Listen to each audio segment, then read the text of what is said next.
Gracias, Juan José. Continuamos nosotros acá en Más Noticias en este sector del Estudio de América. Gabriel Solano, legislador del Frente de Izquierda en la ciudad de Buenos Aires. ¿Cómo le va? Bienvenido. Hola, buen día. ¿Cómo estamos? Bien, bien, bien. ¿Todo en orden? Todo en orden, por suerte. ¿Qué anda haciendo por Tucumán? Bueno, estamos en una campaña política en diferentes provincias del país. En Tucumán es una provincia importante, dando el mensaje de la izquierda, en un momento creo que de muchísima preocupación en todo el país, pero especialmente entre los trabajadores. Primero sobre este acuerdo con el Fondo Monetario, que se acaba de suscribir y el propio Fondo Monetario ya dice que es papel mojado, que no se va a poder cumplir. Pero lo más importante es que va a implicar, lamentablemente para el pueblo argentino, un nuevo ajuste. Y esto es fácil de verlo. Si un acuerdo contempla tarifazos del orden de 45% para arriba, si contempla nuevos impuestos, si contempla una devaluación de la moneda que ya se está ejecutando a una velocidad mayor que en el pasado, es evidente, y esto creo que quiero ser categórico, que la inflación este año va a ser mayor al año pasado, eso no cabe ninguna duda. Si tuvimos 50,8 en el 2021, este año va a estar arriba del 60 con completa seguridad. Entonces, ¿eso cómo va a impactar?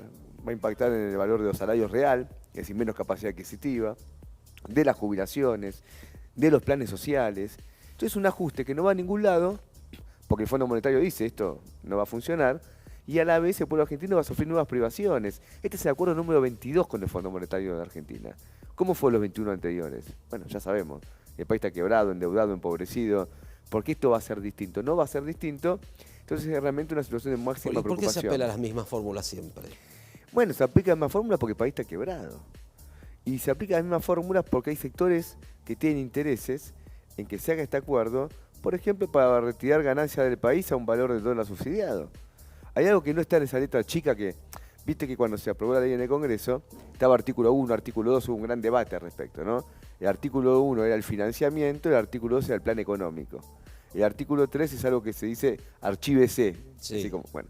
Pero el verdadero artículo 3 no estaba en la ley, que era el siguiente. Se llegó a un acuerdo para que fondos de inversión muy importantes que entraron al país con Macri, Templeton, Pinco, que eran socios carne y uña con el macrismo, que trajeron mucha guita de Argentina en la expectativa de ganancia de corto plazo, después lo agarró la devaluación. Se la tienen que llevar.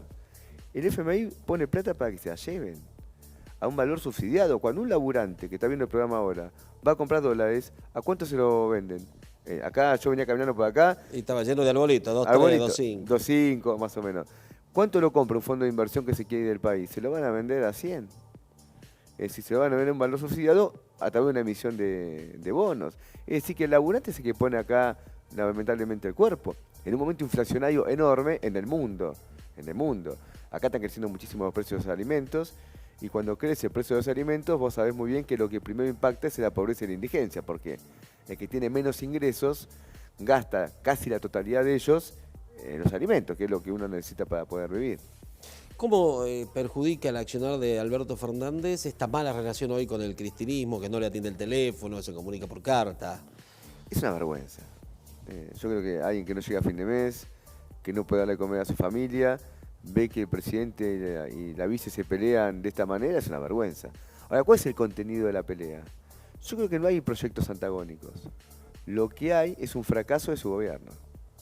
Un presidente que anuncia que va a dar una guerra contra la inflación, lo hizo un martes que empieza el viernes, ya nadie entiende muy bien porque gobernaba hace 2 años y pico, por lo visto no lo hizo, si se acordó tarde podía empezar ese día, dice no, empiezo dentro de 3 días, y cuando llega el día, van pasando las horas del viernes, y al momento no dice nada, nada, no tiene nada, y es lógico que no tenga nada, porque ¿cuál es la política del gobierno? La que acaba de firmar con el fondo.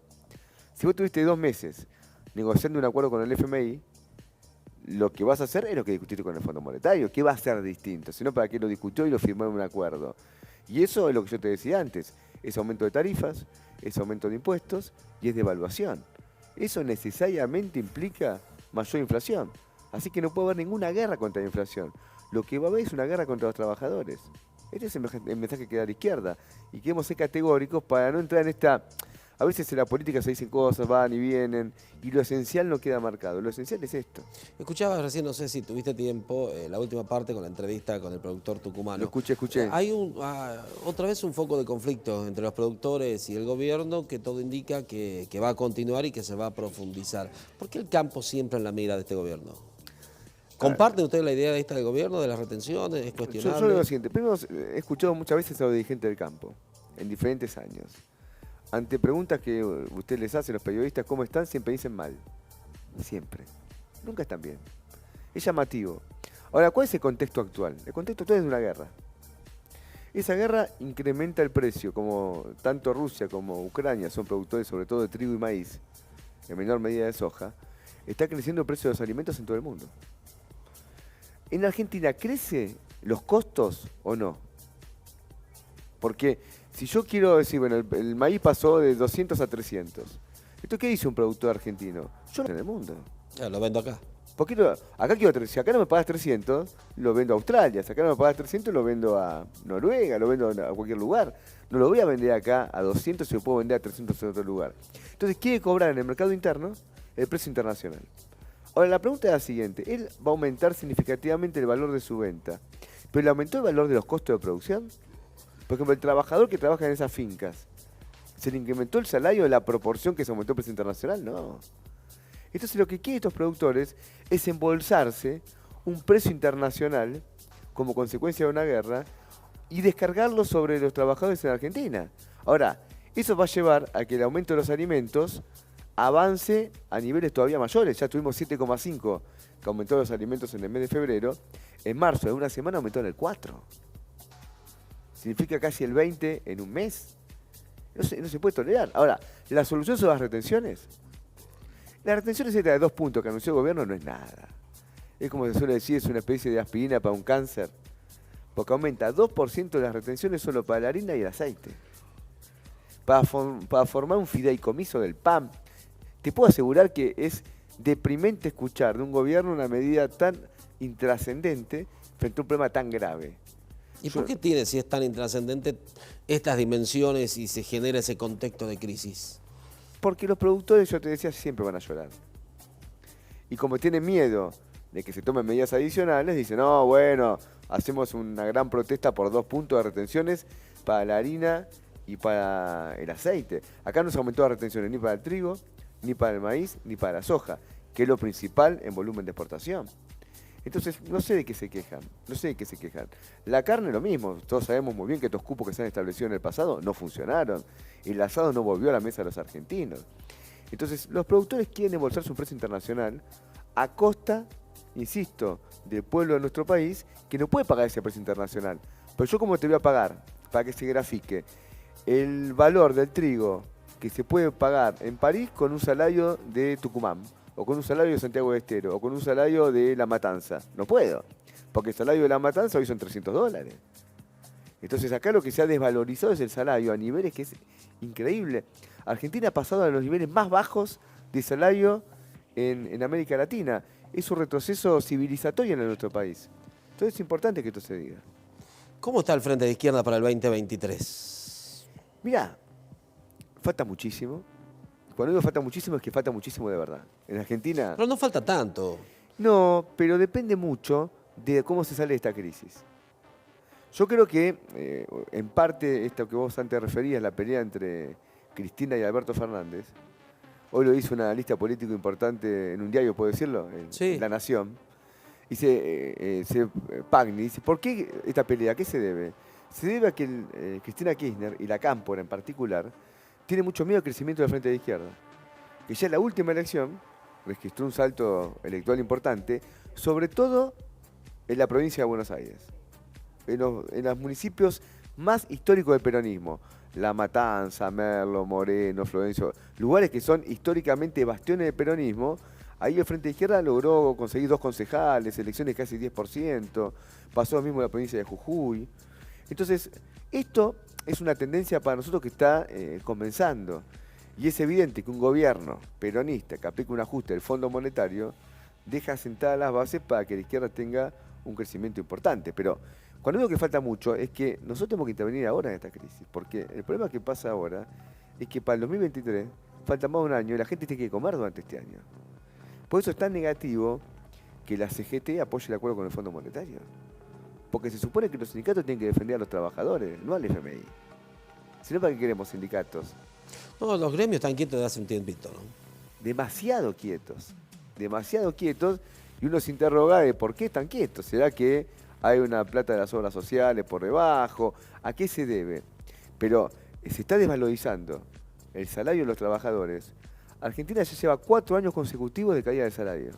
De salarios que ya eran bajos, no de salarios altos, ¿no? O sea que ya partíamos de un nivel... Que se ha profundizado. Y este va a ser el 5.º año. Las paritarias que está firmando el gobierno rondan entre el 40 y el 45%. Y la inflación todo el mundo sabe que va a estar en un 60% como piso. Entonces, iríamos al 5.º año consecutivo de caída de salario.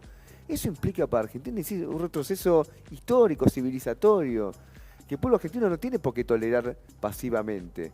Y el gobierno se vale de la complicidad de los sindicatos, de algunos movimientos sociales, no de todos, los que están, digamos, orientados por el Partido Obrero, por el Frente de Izquierda no, estamos en una pelea, una lucha. El otro día se votó un salario mínimo, con el acuerdo del gobierno, que ellos se jactan que es muy bueno, pero el salario mínimo va a estar en los próximos meses en 18.800 pesos. ¿Cuánto está la canasta de pobreza? De acuerdo a lo que... 80 lucas por sí, ahí. Sí, pero con una 83, pero con una precisión. No sé si ustedes se tomaron el trabajo de desglosar la canasta de pobreza. ¿Qué no contempla? El gasto, el gasto habitacional. Claro. Es decir, se supone que alguien o tiene casa o vive bajo un puente. Claro. Si alquila fue. Si vos alquilás, ya no es 183, es 115. Totalmente. Si te vas a 115, ¿cuál es el nivel de pobreza en Argentina? Del 60. Entonces no puede ser esa pasividad de los sindicatos. No puede ser. Es una complicidad en los momentos más duros de los trabajadores. Los sindicatos no es nuevo. Ya ha liquidado el país Menem en su momento, la empresa. Y no hicieron nada. ¿Y dónde estaban los sindicalistas? Y con Macri tampoco. Bueno. Con Macri, pagó la obra social. Macri se queja de lleno, como se dice habitualmente, porque la CGT en un 90%, por ser generoso con el otro 10%, con Macri no hicieron nada. Le permitieron todo. Pero recuperaron la quita de la obra social. Y nada más. Por eso se quedaron piola. A costa de los trabajadores. Entonces yo lo que digo es que el mensaje del Frente de Izquierda, que insisto, está creciendo y muchas de las crisis que pasan en el gobierno se explican por el crecimiento de la izquierda. Porque claro, acá lo que tenemos es un gobierno peronista que está pactando con el Fondo Monetario con el acuerdo del macrismo. Entonces es evidente que una parte importante de la base popular, que en su momento siguió a este gobierno, en la expectativa de dejar atrás el macrismo, diga, che, esto nos defraudaron. Gabriel, gracias por la visita. A ustedes y por éxito haberme con la nueva entrevistado. sede que van a instalar acá en calle San Lorenzo. Gracias. Bueno, muchas Juan gracias José. por la...